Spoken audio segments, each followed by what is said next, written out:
Chapter 3. 04 Dawning Tide. The morning sun streamed through the broken arches and scattered its golden light across the freshly scoured courtyard tiles. From the fire pit, the scent of sizzling bacon, smoky beans, and scrambled eggs mingled with the faint sweetness of rehydrated freeze-dried apples filled the morning air. I crouched near the fire, turning over the strips of bacon with a metal spatula, their edges curling and crisping to perfection. Nearby, Kip sat on a flat stone, his tail curled around his feet, his glittering eyes locked on the skillet like he was guarding some treasure hoard. The little dragon sniffed the air, his wings giving an excited twitch. You're not just going to eat all of that yourself, are you, Glowboy? I chuckled, scooping some beans into a tin plate and sliding a perfectly fried egg on top. Nope. This one's yours. Kip's head snapped up, his wings flaring. Wait, are you sharing your treasure? With me? Treasure? Kip, it's breakfast. And you're the foreman, remember? Payment comes with the job. His tail uncurled and flicked happily as he shuffled closer to the plate. Foreman. I like that. Foreman Kip. Sounds important. I set my own plate beside his and grabbed a piece of dried bread to mop up the bacon grease. Kip dipped his snout delicately into the eggs, slurping up a mouthful with an expression so blissful it was comical. Wow. Just wow. You humans really know how to do food, Kip remarked, his tone filled with humor and amazement. I smirked and took a bite of my own breakfast. Glad you approve? For a few minutes, the only sounds were the crackling fire and the satisfied hums of a very content flitterdrake. But eventually, my thoughts drifted back to the ever-growing to-do list in my head. I'm going to need to hunt some game soon, I said between bites. I can't rely on rations forever, and as good as sunlight is for keeping me going, it gets boring after a while. Kip licked a smudge of beans from his snout and nodded thoughtfully. Yeah, I can imagine. Eating sunlight sounds bland. That's one word for it. I sighed, leaning back against a nearby stone. But hunting's just one thing on a very long list I need to prioritize. Shelter, animals, gardens. Kip perked up, his tail flicking as if a light bulb had gone off in his head. Oh. You'll want to get your personal living space sorted first. You've got about 2 months before Rainmarch hits, and trust me, Glowboy, you don't want to be caught with half a roof when the rains come. Rainmarch? I asked. Yep. The second month of the year. The skies open up. Weeks of rain, drizzle, and mud. Great for crops, not so great for, well, you if you sleep under a holy roof. I let out a low whistle. All right. Shelter first. After that? Kip tapped his tiny claws against the stone thoughtfully. Well, after you've sorted your roof, you'll want to prep those pastures for your feral cows, pigs, ducks, or chickens. You'll need fences, some ponds, shelters. Oh. And you'll want to get those aqueducts repaired before the rain hits. If it's not being collected and filtered, all that water would be wasted. I rubbed my temples. That's a lot. Yeah, well, Kip said with a cheeky grin. Lucky for you, you've got me, Foreman Kip, to keep you on track. I laughed despite myself, but Kip wasn't wrong. The list was long and the clock was ticking. After breakfast, I cleared away the dishes and spread out 2 of the tablets Ava and Jace had packed into the crates. I powered one on and began scrolling through the how-to videos on carpentry, masonry, homesteading, rainwater collection systems. It was all there, neatly categorized and easy to access. Kip flitted onto my shoulder, his wings brushing against my ear as he peered over my head. What is that thing? It's glowing. Is it, like magic? Technology, I said absently, scrolling through a video tutorial on building fences. Think of it as a book that talks to you and shows you pictures. Kip let out an odd chirp. Humans are wild. I tapped the screen, and a soft voice began explaining the intricacies of building stable wooden fences. I let the video play at triple speed while I leaned in, absorbing every detail with sharp focus. My quantum-enhanced mind processed the information like a sponge soaking up water. After a few minutes, I noticed Kip staring blankly at the screen, his wings drooping slightly. You lost, Foreman Kip? Glowboy, this thing's talking faster than a hummingbird on pixie dust. How are you even following that? I smirked, grabbed the second tablet and powered it up. Here. This one's for you. Normal speed, no quantum brain required. I set the tablet down in front of Kip and played the same video at regular speed. His eyes widened with fascination. At some point, I realized Kip had gone quiet. I glanced over and found him gone. I heard faint muttering from somewhere deeper in the courtyard. Right? Post-hole digger. Brace joints. I can do this. I laughed softly and shook my head. Foreman Kip hard at work. The sun climbed higher in the sky as the ruins buzzed with the quiet energy of purpose. Between the flitterdrake's excitement and my sharpened focus, the place no longer felt so empty. It felt alive. 5 to 11 dawning tide. The air was crisp and cool as I stood at the edge of what I could only assume was an ancient quarry. The stone here was the same as the ruins, granite with faint silver streaks running through it, catching the morning light like veins of frozen lightning. For centuries, moss and lichen had crept across its surface, but underneath was the solid, reliable stone that could hold weight, resist storms, and stand the test of time. I spread my hands, letting my quantum energy dance across my fingertips. The air crackled faintly with static as shimmering lines of energy etched across the quarry's face, outlining the shapes I wanted to cut. 20 feet long, 5 feet wide, 3 feet thick. Massive slabs of stone, impossibly heavy. But with my powers, weight was just another problem to solve. The energy surged outward, the lines glowing brighter briefly before the stone sheared cleanly away from the quarry face. The slab hovered briefly in the air, shimmering faintly as I focused my telekinesis to keep it steady. Glow boy, you realize most people would need an army of oxen, chains, and pulleys to move one of those, right? Kip's voice chimed from somewhere behind me. I could hear the faint hum of his wings as he hovered nearby. I grinned, sweat already prickling on my brow from the effort. Lucky for me, I'm a one-man construction crew. The stone slab lifted higher into the air with a gesture.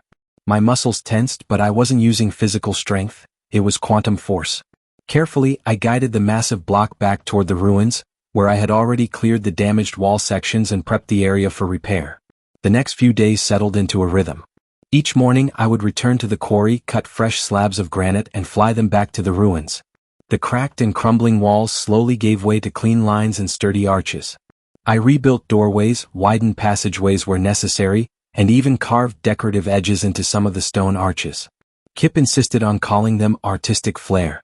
By the third day, I started focusing on the structural supports inside the tower. I installed heavy granite columns to bear the weight of the floors, reinforcing weak points and stabilizing sagging stonework.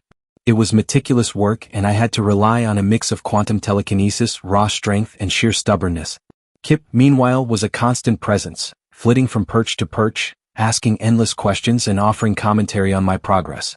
"So, Glow Boy," he said one afternoon as I carefully set a support column into place. "What's next after all these rocks are stacked up neatly? Are we building a throne room next? Maybe a glowing crystal chandelier?" I snorted, brushing dust from my sleeves. "Floors, Kip. We need floors once the walls are solid and the supports are in place." "Ah yes, the mighty art of woodworking." Kip perched on a stone ledge, his tail flicking lazily. "Do you even know how to do that? Or is that where your magical talking books come in handy again?" "Exactly where the talking books come in," I admitted, grinning at him. For a moment, Kip was quiet, his head tilting as if he were listening to something far away. Then, his sharp eyes focused on something in the distance. "What is it?" I asked. "Look." He pointed with one tiny, clawed hand. I followed his gaze and froze. Across the far side of the clearing, grazing on a patch of lush grass near the forest's edge, was a herd of dire elk. They were enormous creatures standing nearly 10 feet tall at the shoulder. Their antlers spread wide, like gnarled tree branches made of bone, each point sharp enough to pierce steel. The lead bull, a magnificent creature with a coat like burnished copper, raised its head and stared directly at me. For a long moment we locked eyes across the distance. "They're incredible," I whispered. Kip nodded solemnly. "They don't usually wander this close to the ruins. It must be the cleared space you've made." "They're curious. Do they pose a threat?" I asked. "Not unless you give them a reason. Dire elk are proud creatures but not aggressive unless provoked." I slowly exhaled the breath I hadn't realized I was holding as the herd began to move again, their hooves making faint thuds against the grassy earth as they vanished back into the tree line. "Well," Kip said, his voice breaking the stillness, "I think you've officially made an impression on the local wildlife." By the end of the week, the tower walls were solid again, and the structural supports were in place. The skeletal outline of my reclaimed home was starting to take shape, and for the first time since arriving on this island, I could see where I was making real progress. Up next were the floors. That meant I had to shift gears. I probably could do a lot of it with my quantum abilities and not worry too much about the power tools in the crates. I was going to need raw timber to shape into beams, planks, braces, and just about everything else. And I was going to need a lot of it cut and shaped into exact measurements. That was going to take weeks of careful work. It was also going to take a while for it to dry. I knew it wasn't a good idea to use green wood for this kind of thing, and that meant a drying kiln, I would have to think of a shortcut if I was going to beat Rainmarch. Still, as I stood atop the battlements of the tower's 4th floor, I looked out at the landscape below me and felt hopeful. With a smile I said, "All right, Kip. Tomorrow we switch from masonry to carpentry." Kip fluttered onto my shoulder, his tiny claws gripping the fabric of my shirt. "Foreman Kip approves of this plan?" I laughed softly, and together, we looked out over the wild, untamed beauty of the island. There was still so much to do, but for the first time, I wasn't intimidated by the task ahead. This place was becoming something more than just ruins, it was becoming home. The forest was alive with sound. Birds called from the canopy above, squirrels darted along the tree trunks, and the distant rustle of leaves suggested larger creatures moving through the underbrush. I inhaled deeply, letting the sense of earth, bark, and green growing things fill my senses. It was peaceful, almost enough to distract me from the task at hand. Almost. "Glowboy, you sure about this?" Kip asked, flitting alongside me. His tiny wings buzzed faintly, the morning light glinting off his turquoise and purple scales. "You're picking trees like a perfectionist. Not that I'm judging, but you're burning daylight." "I'm trying to be careful," I replied, studying a nearby oak. Its trunk was straight, and its branches were minimal, perfect for cutting beams. But it stood close to another tree, its roots tangled and competing for nutrients.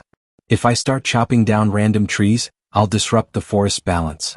And the last thing I need is to clear an area only to cause more harm than good. "Yeah, sustainable forestry, I get it. I watched the book too," Kip said, his tail flicking. "Still, I'm just saying, less thinking, more cutting." I ignored his grumbling and marked the oak with a strip of brightly colored cloth from my pocket. The process was slow, but it felt right. Each tree I marked was either too old to thrive much longer, crowding out healthier neighbors, or otherwise in an area that needed thinning. The trunk's straightness and the wood's quality were also key considerations. I wasn't just looking for materials, I was looking for the right materials. We'd made it maybe 100 yards deeper into the forest when Kip suddenly went still mid-flight. His wings stopped buzzing, and his jewel-bright eyes darted around the clearing. "Glowboy? We've got company." Before I could inquire as to what he meant, a high-pitched voice rang out, "Halt, human!" I stopped, and my gaze snapped to the source of the voice. A small figure hovered in the air ahead of us. She was no more than a foot tall, with gossamer wings that shimmered like sunlight on water. Her hair was a wild tangle of green and gold, and her tiny features were scrunched in a scowl. Behind her, a whole troop of similar figures emerged from the trees and bushes, their wings flitting rapidly as they surrounded us. Pixies. At least a dozen of them radiated a kind of otherworldly energy that made the hairs on my arms stand on end. "What are you doing in our forest?" the lead pixie demanded, her tiny hands planted on her hips. "And what is that strange, glowing thing with you?" Kip bristled, his wings flaring. "Excuse me, glowing thing? I'll let you know I'm a flitterdrake. Thank you very much. And we're just marking a few trees for cutting. No harm intended." The pixie's scowl deepened. "Cutting trees? In our forest? Absolutely not. The trees are ours and the forest belongs to us. We've lived here for generations and will do whatever it takes to protect it." I sighed, pinching the bridge of my nose. This was going to be a long conversation. "Look, we're not trying to cause trouble. I'm trying to rebuild the ruins near the river, and I need wood for beams, walls, and floors. I'm only marking trees that need to be culled for the health of the forest."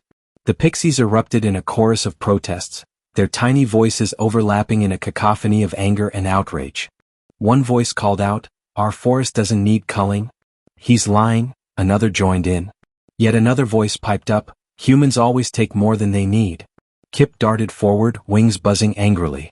Hey, let's all take a deep breath here. Nobody's lying and nobody's taking more than they need. Surely there's a way we can come to an agreement." The lead pixie narrowed her eyes at Kip. "And why should we trust you? Your human companion cuts mountains apart and glows like the sun. How do we know he won't destroy the forest?" Kip turned to me, raising an eyebrow. "Glowboy, care to weigh in here?" I spread my hands in a gesture of peace. "I don't want to destroy anything. I'm trying to build a home, not level a forest. But if there's something I can do to earn your trust, I'm willing to listen." The pixie leader tilted her head, considering my words. After a moment, she exchanged glances with her companions, and their expressions shifted from outrage to something more hesitant. Finally, she turned back to me. "There is one thing," she said slowly. "Something that has thrown the forest out of balance. A beast. A dire snake." I frowned. "A dire snake?" The pixie nodded. It came to the forest years ago, washed ashore from a shipwreck. It's nearly 30 feet long and weighs more than 3 tons. It eats anything it can catch, except other dire creatures. It's destroyed 3 of our villages and 2 Nixie settlements in the lake east of here. Kip let out a low whistle.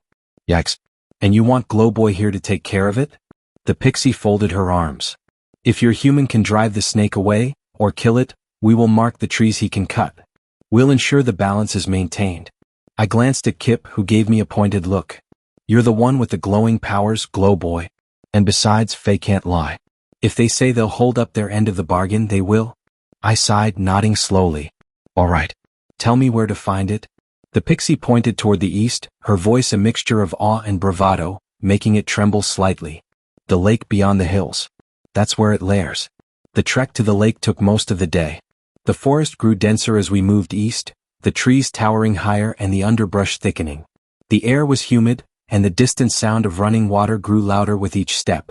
The shadows had already started to darken, with the setting sun giving the forest an eerie twilight feel as wisps of fog began to rise from the tree-littered floor. It was then that I spotted something unusual. A small group of tall, ape-like creatures stood together in a clearing not far from the path, their dark fur blending into the shadows. Back home they were a myth, an urban legend that nobody had ever been able to prove or disprove. Sasquatch. Their movements were slow and deliberate as they watched me with wary eyes. A young one clung to its mother's side, peeking out at me curiously. I scratched my head, unsure of what to do. Kip whispered over my shoulder, "Leave them be. The Dawn Men are peaceful and less provoked." Dawn Men? I asked. That's what I've heard them called. I don't know what they call themselves. I know that they won't bother you if you aren't bothering them. Nodding, I changed our course to give them a wide berth before continuing in the direction the pixie leader indicated. But the sight of them lingered in my mind. This island was full of surprises. By the time I reached the lake, the sun had dipped below the horizon, and the first stars were beginning to appear. The water was still, its surface reflecting the deep purples and oranges of the twilight sky. And then I saw it. The snake was coiled on the shore, its massive body glistening in the fading light. Its scales were dark and mottled, blending seamlessly with the surrounding rocks and vegetation. It was enormous, far larger than I'd imagined, and its eyes glowed faintly in the dim light. But that wasn't what made my blood run cold. An adult female Sasquatch was in its coils, her body pinned tightly as the snake prepared to strike. Nearby, a young Sasquatch cried out, its small fists pounding uselessly against the snake's impenetrable hide. My fists clenched and my heart pounded in my chest. "Kip," I said, my voice low and steady, "stay back." The flitterdrake's wings buzzed nervously. "You're not seriously going to?" "Stay back," I repeated, stepping forward. The snake's head reared back, its fangs glinting in the starlight. The Sasquatch mother let out a desperate, guttural cry. And then I moved. Thank you for joining us in another exciting adventure of Cian and Kip as they explore Exile Island. If you enjoyed this video, please give us a like and subscribe. Until then, I wish you goodwill and prosperity.